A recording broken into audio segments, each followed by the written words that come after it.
તો કેન્દ્રીય ગૃહમંત્રી અમિત શાહ દમણની મુલાકાતે છે। મિરાસોલ રિસોર્ટમાં કેન્દ્રીય ગૃહ મંત્રાલયની મહત્વની બેઠક યોજાઈ હતી। પરામર્શદાત્રી સમિતિની બેઠકમાં અનેક વિષયો પર ચર્ચા કરવામાં આવી। આ મહત્વની બેઠકમાં સીઆરપીએફ અને જમ્મુ કાશ્મીરના વિકાસ વિષય ઉપર ચર્ચા કરવામાં આવી હતી। બેઠકમાં ગૃહ મંત્રાલયના ઉચ્ચ અધિકારીઓ, સીઆરપીએફના રાષ્ટ્રીય લેવલના અધિકારીઓ અને જમ્મુ કાશ્મીરના અધિકારીઓ ઉપસ્થિત રહ્યા હતા।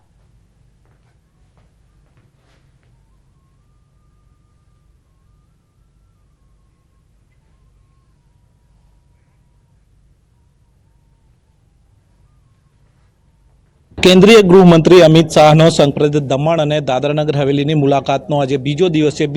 બીજા દિવસે સવારે જ તેઓએ સંપ્રદેશ દમણના જાણીતા મિરાસોલ રિસોર્ટમાં ગૃહ મંત્રાલયની એક મહત્વની બેઠકમાં હાજરી આપી હતી। આપ જોઈ શકો છો અહીંયા આગળ દમણના મિરાસોલ રિસોર્ટની અંદર ગૃહમંત્રીની હાજરીમાં ગૃહ મંત્રાલયની સંસદીય પરામર્શદાત્રી સમિતિની બેઠક યોજાઈ હતી। આ બેઠકની અંદર કેન્દ્રીય સશસ્ત્ર પોલીસ બળ એટલે કે સીઆરપીએફ અને જમ્મુ કાશ્મીરના વિકાસ વિષય પર છે અહીંયા આગળ ચર્ચા કરવામાં આવી હતી।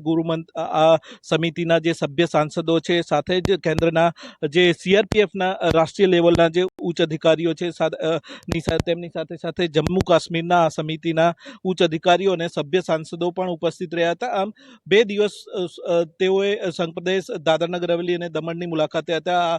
ગઈકાલે તેઓએ દમણમાં આગમન બાદ છે તેમનો એક રોડ શો યોજાયો હતો। રાત્રિ રોકાણ પણ દમણના આરે મિરાસોલ રિસોર્ટમાં કર્યું હતું અને ત્યારબાદ તેઓ આજે બીજા દિવસે છે અહીંયા આગળ ગૃહ મંત્રાલયની આ મહત્વની બેઠક પર હાજરી આપી હતી। ને બપોર બાદ તેઓ છે જે સંપ્રદેશ દાદરાનગર હવેલીના સાયલીની અંદર ક્રિકેટ ગ્રાઉન્ડની અંદર છે લાભાર્થી સંમેલનને પણ સંબોધિત કરવા જઈ રહ્યા છે।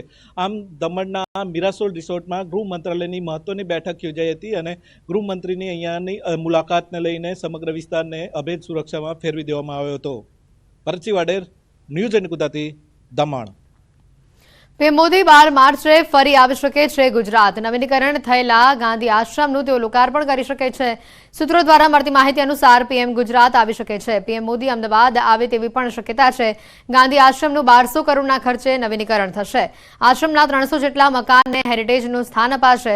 આશ્રમને મૂળ સ્થિતિમાં જાળવી વર્લ્ડ ક્લાસ બનાવાશે। હાલના આશ્રમવાસીને બહારના ભાગે ટેનામેન્ટ ફળવાઈ ચૂક્યા છે।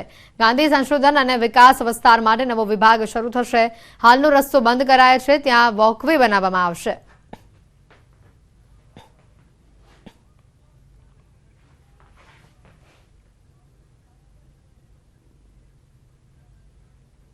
સમાચારોમાં હાલ રોકાઈશું એક બ્રેક માટે।